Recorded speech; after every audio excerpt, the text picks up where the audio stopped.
Yorinaga massaged his forehead with his left hand. If ever there was a glorious battle, this was it. Prince Eadeh, on sheer strength of personality, kept his troops together. He sprang ambushes on us, but never let his rear guard get trapped. On a few occasions when we engaged his people in a real firefight, the Prince's Atlas was always the last mech to withdraw. We finally trapped the company in a canyon that tapered down into a narrow route out. Prince Ian held my people back, delivering salvo after salvo of long-range missile fire that savaged the mechs of my command. When his missiles were exhausted, he used his autocannon and medium lasers to halt our advance as his command trickled out of the canyon. Yorinaga's eyes snapped open. You should have seen it, Akira. That Atlas shrugged off our assaults as though they were pesky flies. Armor flew from it in sheets of molten debris, but Eadeh made no move to retreat. Here he was, leader of the Federated Sons, almost as important as Takashi Kurita himself, but he would not turn and run. Seldom is such a warrior born outside of the Combine. There's no mech more imposing on the battlefields of the pre-invasion inner sphere than the Atlas. While many mechs rely upon speed, stealth, or even overwhelming weaponry to prevail, the Atlas stands as the immovable object upon which an enemy crashes and ultimately fails. This 100-ton behemoth of a battlemech was the bulwark against many invasions, and more than once it was instrumental in turning the tide of battle. Today we look at the origins of the Atlas, its role on the battlefield, and how it continues to hold on to the imaginations of so many Mechwarriors who wake up in a cold sweat after dreaming about turning a city corner and seeing the looming Atlas's skull. Come along as we look into why, after so many years, we still love the Atlas. I know that ugly and foreboding are two words often used to describe the 100-ton Atlas, but I think I prefer intimidating and ominous. The battlemech that first stepped from the assembly lines in 2755 was as much a machine of death and destruction as it was a powerful message intended to remind the lords of the major houses that the power remained with House Cameron and the Star League Defense Force. General Alexander Kerensky set the expectations for the Atlas to be, quote, a mech as powerful as possible, as impenetrable as possible, and as ugly and as foreboding as conceivable, so that fear itself will be our ally. The concept of power abhors a vacuum was alive and well in the waning years of the Star League. Blood was in the water, and not even the Atlas could scare off the sharks. The AS-7D Atlas stood tall, with no effort put into making it look sleek or aerodynamic. It was a projection of power from foot to head. Constructed around a Foundation Type 10X steel frame and a reliable VLAR 300 fusion engine, the Atlas was not going anywhere quickly. With a top speed of only 54 km per hour, it was clear that speed was not high on the list of priorities. However, what the Atlas lacked in swiftness, it made up for with sheer mass, as 20 tons of Duralex special heavy armor provided a stellar 304 points of protection. For perspective, the arms had so much armor that they could be hit with 2 Gauss rifle rounds and still have 4 points of armor left. As it turned out, the Atlas would be crucial for the Star League Defense Force's fight against Stefan Amaris. But even beyond that, in 2725, with the outbreak of the Second Hidden War between the Draconis Combine and the Federated Sons, it was becoming increasingly obvious that the SLDF could not maintain peace between the Great Houses, no matter how many battlemechs were produced.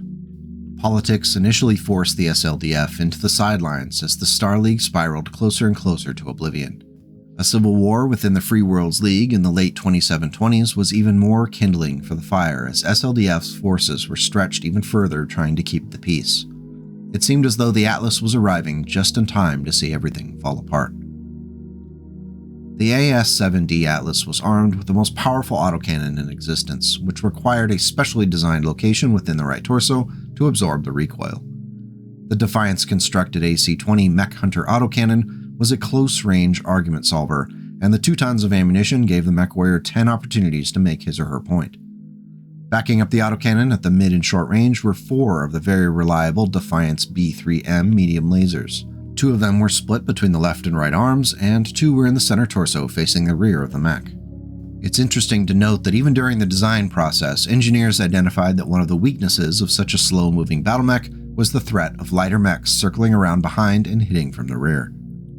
In the left torso, a Tharhes Maxi SRM-6 bolstered the short-range damage profile for the Atlas. Finally, to provide long-range fire support, a Farfire Maxi-Rack long-range Missile 20 system was installed in the left torso. The final loadout reflects a heavy emphasis on short-range brawling. The AS-7D Atlas was an absolute brute if it was allowed to close in on a target. A full front arc alpha strike at short range without the LRMs generated 23 heat, of which the 20 heat sinks would wick away almost all of it. This resulted in a consistently powerful rate of fire, which wore down even the largest and heaviest of opponents. Serving exclusively within the SLDF, the AS-7D Atlas was pivotal in the fight against the forces of Stefan Amaris and the recapture of Terra. Though Alexander Kerensky ended up piloting his preferred lighter Orion, his loyal general, Aaron de Chevier, piloted an Atlas in the final assault on Amaris' last stronghold. Its thick armor provided cover for other mechs as the fortress's guns desperately tried to hold off the SLDF forces. With the fall of Amaris and the continued collapse of any sort of political cohesion across the major powers of the Inner Sphere, the future of the Atlas was in doubt. If there was to be no Star League, what would happen to the battlemech created expressly to preserve it? After all, a massive amount of resources and time went into the construction of a 100-ton battlemech. With the coming storm of the succession wars, it would turn out that the Atlases would be both desired and coveted by those who could obtain them. Variants were a rarity during those early days. In the interest of full disclosure and the fact that I don't want people to yell at me, yes, the Atlas II Royal variant is a thing, and apparently the available mechs went with Kerensky out into the periphery. But that is a much different battlemech that is outside the scope of this video. For those states in the Inner Sphere privileged enough to have access to the Atlas, they were reluctant to mess with them too much. In 2776, the AS-7D DC was created to improve the battlemech as a command and control machine. It pulled the two rear-facing medium lasers and used the saved mass to add a command console to the cockpit. It greatly improved the mech's ability to communicate with units in the field and had enough room for a second occupant to control the mech itself. It is definitely a niche mech, but it's worth noting as this version of the Atlas became popular as a choice for battlefield commanders. Even the original version of the Atlas became popular with battlefield commanders, and as a result, it tended to weather the storm of the Succession Wars better than other battlemechs. One Succession Wars variant that did see some use was labeled the AS-7RS. First spotted in 2892, it initially looked like a pretty considerable downgrade. However, it still packs a punch. The autocannon in the side torso is swapped with a smaller AC-10 version, the LRM-20 was swapped for an LRM-15, and the SRM-6 was down to an SRM-4. All of this was done to add a pair of large lasers in place of the mediums. They were split between the arms and provided the mech with more of an energy-focused loadout.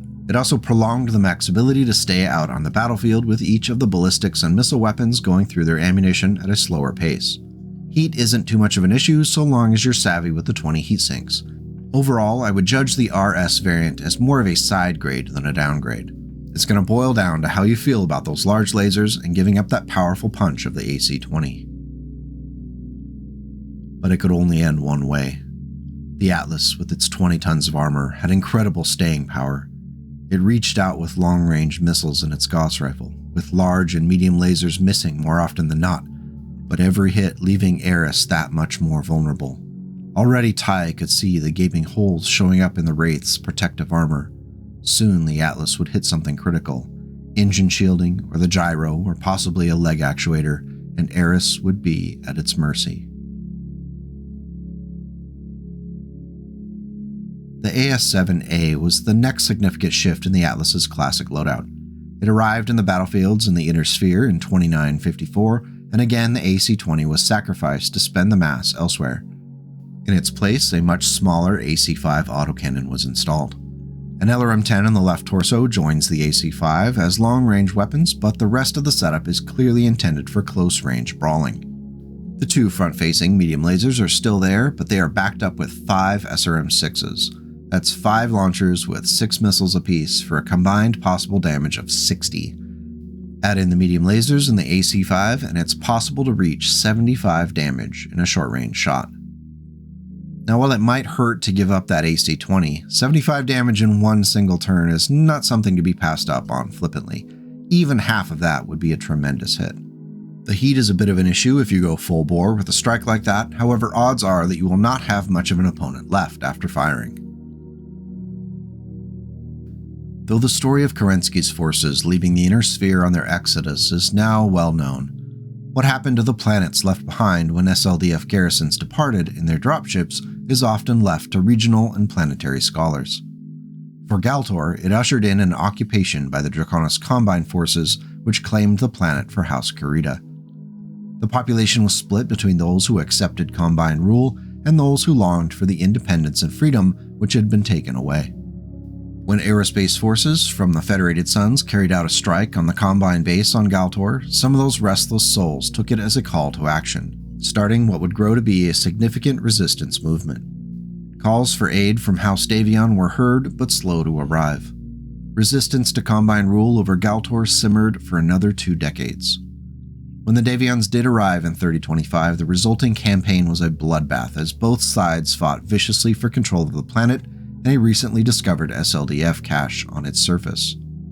One of those combatants, the infamous DCMS warlord Grieg Samsonov, piloted a unique variant of the Atlas known as the AS-7WGS Samsonov.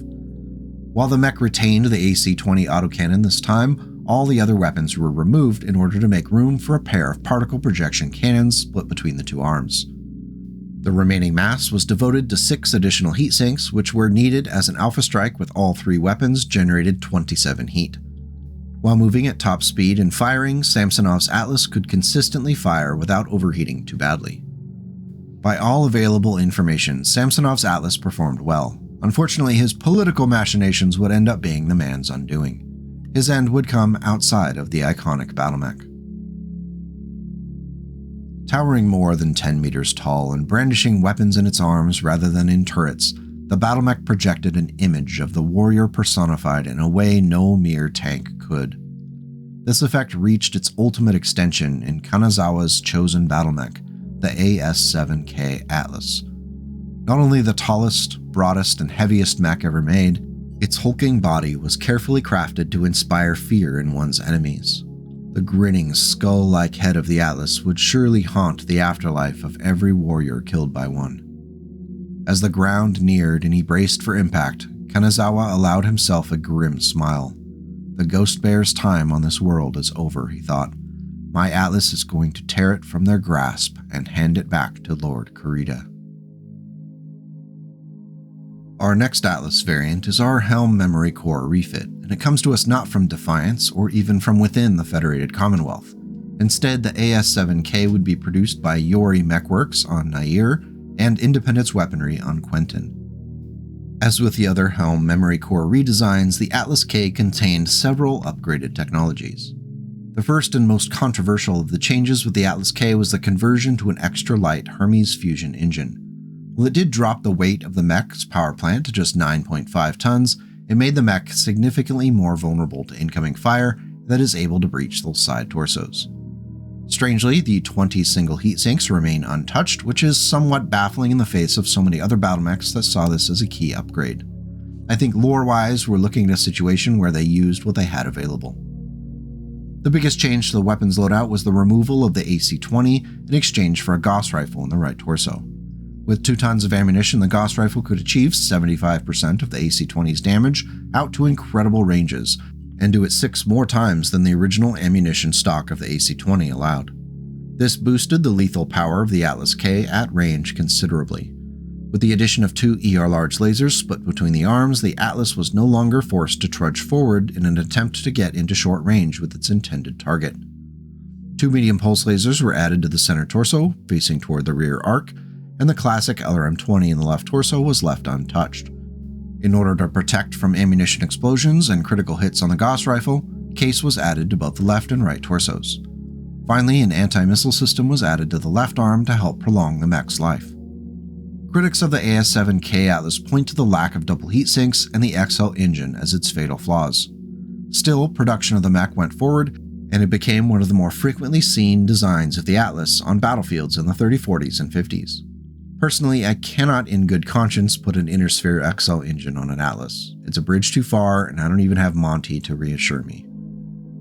In 3050, Defiance Industries went a different route with the AS-7S Atlas variant.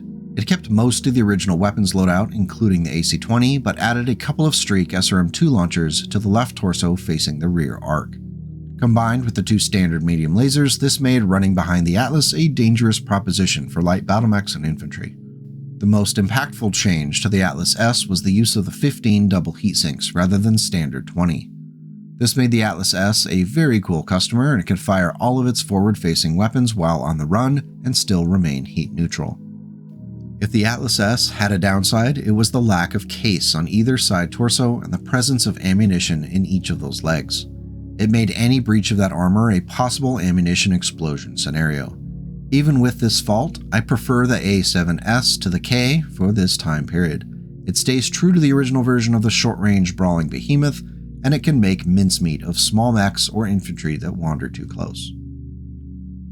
In 3061, the first of the AS-7S2 Atlas variants lumbered off the assembly lines on Hesperus II in an attempt to split the baby between durability and weight savings with the installation of a light fusion engine.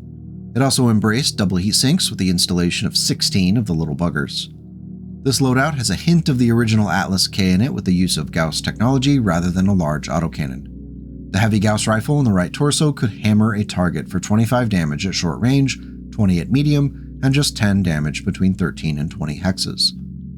2 ER-large lasers back up the heavy Gauss, each able to reach out to 19 hexes. An LRM-15 with an Artemis 4 fire control system provides accurate long-range fire support. Finally, a Guardian ECM in the left torso helps create an Operation Sneaky Sneak version of one of the largest battle mechs around. Gotta love it. Both the left and right torso are protected by case, which is great because that heavy Gauss rifle takes up 11 critical hit locations and will explode when hit. Unfortunately, 2 of them are also in the center torso. But other than that minor issue, I think the Atlas S2 is a great variant. It can consistently hit at all ranges and is still devastating in a close-range brawl. It dances between the raindrops with the light fusion engine, so it's not the end of the world if one of your side torsos is destroyed. Check it out if you're looking for a variant in the 3060s decade. With a new target in their sights, Gauss's command lance quickly turned on Ron's Beowulf 2C. The Night Star fired another Gauss slug that narrowly missed the lighter mech, but it was enough to keep Ron from attempting another shot. Seeing Gauss's Atlas move to support his lancemate, Donovan fired one of her Cauldron-Born's PPCs and large pulse lasers, striking the Atlas in its left torso, carving away armor from the side of the assault mech. The Atlas shifted its focus to her as she sent a blast from her other PPC into its leg, making it shudder. Donna felt heat rise in her cockpit faster than even the Omni-Mech's double heat sinks could abate, then was thrown against her restraints as the answering shot from the Atlas's Imperator Dragon's Fire Gauss rifle ripped armor plates from her right torso. Marching down the timeline, the next Atlas I want to tackle is the AS-8D. This is another example of new technologies sneaking their way onto the Atlas platform. The important structural changes include triple-strength myomer and the 14 double heat sinks, which have become pretty standard on most mechs that could benefit from them by the 3070s. The Blakist kerfuffle era design included a rotary AC-5 autocannon in the left torso, a snub-nosed PPC in the center torso, and 2 light PPCs split between the left and right arms. When combined with the possible LRM missile fire from the twin MML-9 launchers in the side torsos, the Atlas 8D was clearly focused on a mid to close range fight. 2 ER small lasers along with 2 standard small lasers were good insurance policy for close-up conflict resolution, though it's notable that none of the weapons are rear-facing. That's odd. I don't like that. The 14 double heat sinks struggled if the 3 PPCs were fired along with the 2 MML-9s. Doing so anyway left the standing mech at 6 heat over into the red at the end of the turn. However, running hot can be desirable as the triple-strength myomer could come into play, boosting run speed and making those physical attacks much more entertaining for all but the recipient. It's an interesting build and flexible thanks to the variety of weapons and the MML-9s. However, I am wary of that rotary AC-5 as the mech's quote-unquote big gun. While considerable, the mech's damage was limited to groupings of 5 and up to 10, and it could have trouble punching through high armor targets that can weather the sandpaper effect. But to each his or her own, and I'm sure there are some fans of the Atlas 8D out there. good on ya. A Gauss rifle slug from an Atlas slammed with such force into the right lower leg of Archer's penetrator that the mech almost fell forward under the impact. Fighting the controls and the wave of heat that rose in his cockpit, he somehow managed to keep himself upright, but the damaged display told the tale. The Gauss slug had sheared off a lot of armor plating. Archer silently damned the Atlas to hell. Our next two variants are our Dark Age and IlClan era upgrades, and once again they are offerings from Independence Weaponry on Quentin and Defiance Industries on Hesperus 2. Each have a slightly different take on the Atlas concept, though you will see some similarities in their loadouts. In the case of the AS-8K Atlas, Independence sought to address a few of the issues with the earlier AS-7K production lines, along with adding a few extra bells and whistles. The upgrade to the 7K had been delayed for decades as it had been so popular among warriors even with its limitations, especially among the warriors of the Draconis Combine Armed Forces.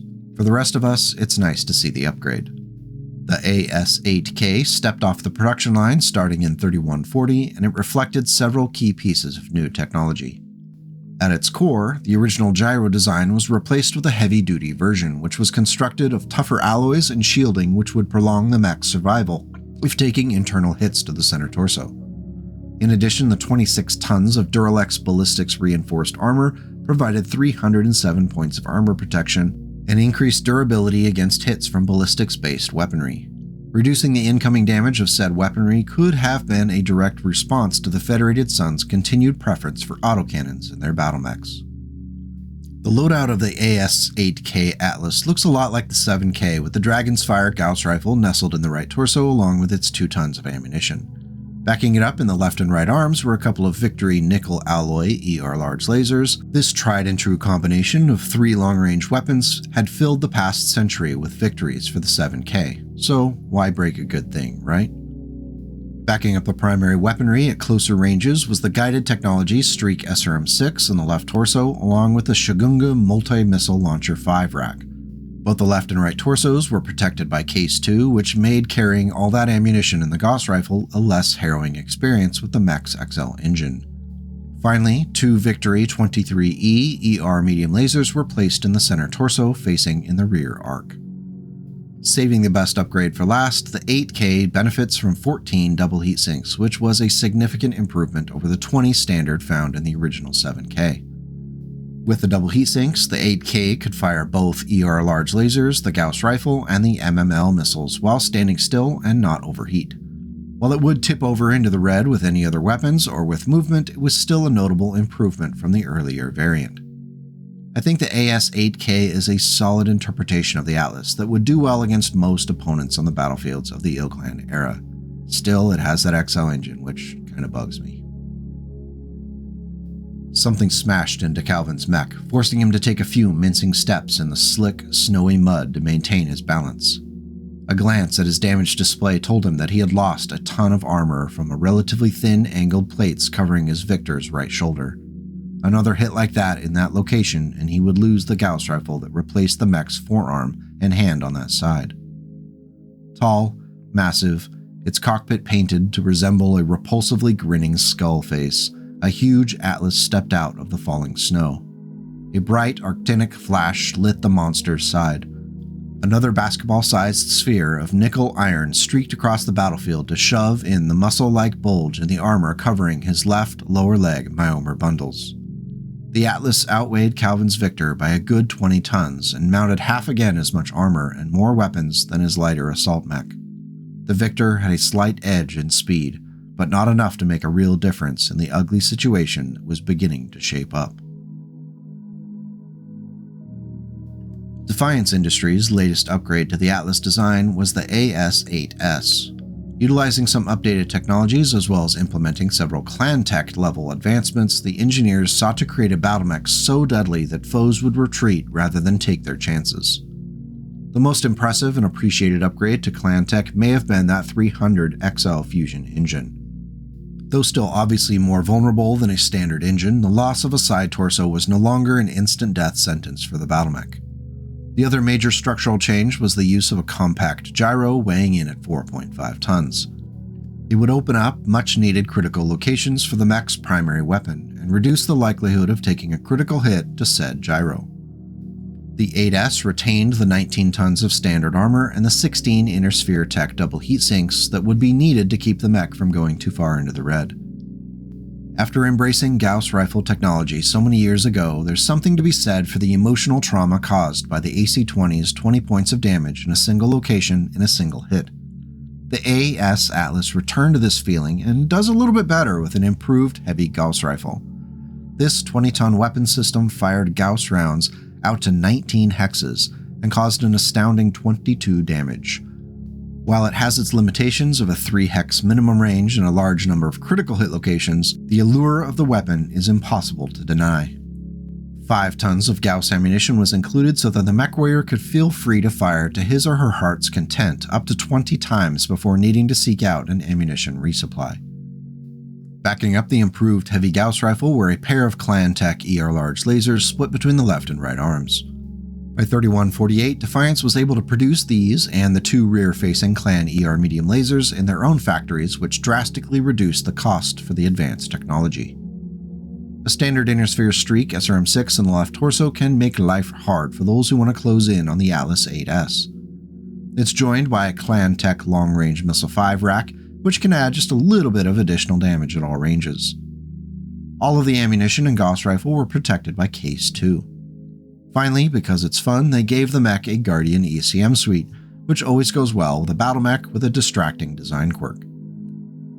While the Atlas 8S is a bit of everything in the kitchen sink build, it's still incredibly powerful. That 22 damage from the improved heavy Gauss is enough to straight up kill many light and medium mechs in a single shot.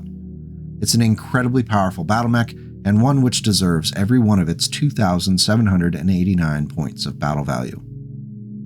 Of course, these variants are just a small sampling of the various ways the Atlas has been altered, upgraded, and hammered back together with spare parts.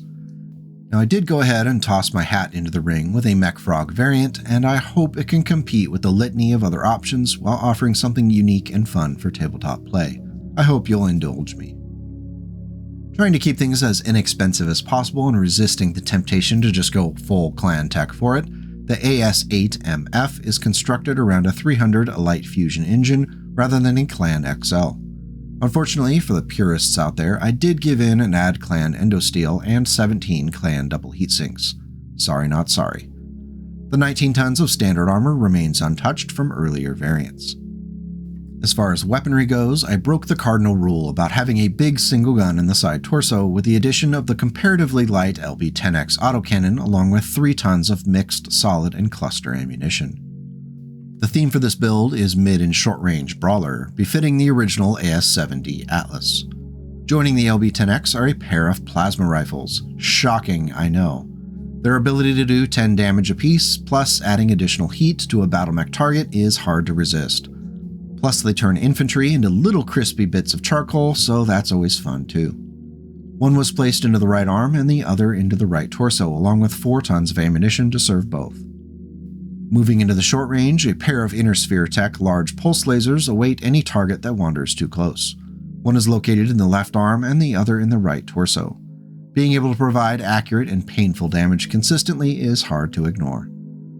Now, because it is an Atlas, we need a couple of weapons pointing backwards into the rear arc. In this case, it's an Inner Sphere medium pulse laser and an Inner Sphere ER small laser, both nestled in the center torso. Finally, an anti-missile system sits in the right torso, ready to intercept missiles that might come in as it closes on its intended victim, target. The Atlas MF runs a bit warm. If you fire both large pulse lasers, the LB-10X, and 2 plasma rifles while standing still, that will leave you at +8 heat. So consider leaving one of those large pulse lasers out unless you really need to settle an issue quickly. Overall, I think it's a fun take on the Atlas platform, and it could positively wreck most mechs it comes across, especially if they're energy-heavy builds that run warm. I hope it's worth giving it a go. Don't forget I include the record sheet for the MF variants in the video comments below for ease of printing. So the question remains, why do we love this big hulking monstrosity of a battle mech? It lacks the sleek design of the Marauder, it doesn't typically have all the bells and whistles like the Timberwolf, it often shows up late to a fight, yet there's still something about it that makes it memorable. It would be easy to say, oh, it's just the giant skull head and call it a day. However, I think it's more than that. The Atlas, like so many other beloved battle mechs, has a connection to the stories of BattleTech in a way that it helps connect with people. When characters and stories encounter an Atlas, it's a memorable experience for them as well as the reader. For better or worse, when we say we love big stompy mechs, there's no mech in our hearts that's bigger and stompier than the Atlas. The mech has graced multiple sourcebooks and releases of the official BattleTech box over the years for good reason. The Atlas always makes an impression, and that's why we love it. Thank you as always for listening to my jabbering nonsense for this longer than normal video. It's always a pleasure to dig into the lore and find some interesting bits here and there for your enjoyment. If you thought it was worthwhile, hitting that like and subscribe button goes a long way to feed my insatiable desire for attention and affirmation. Plus, it lets YouTube know the video is worth sharing with others. Going the extra step to becoming a channel member helps directly support this and future content on the channel. 2024 is shaping up to be a great year for BattleTech, and I'm looking forward to being there to share it with you. Until we meet again, take care and go make the world a slightly better place today and tomorrow.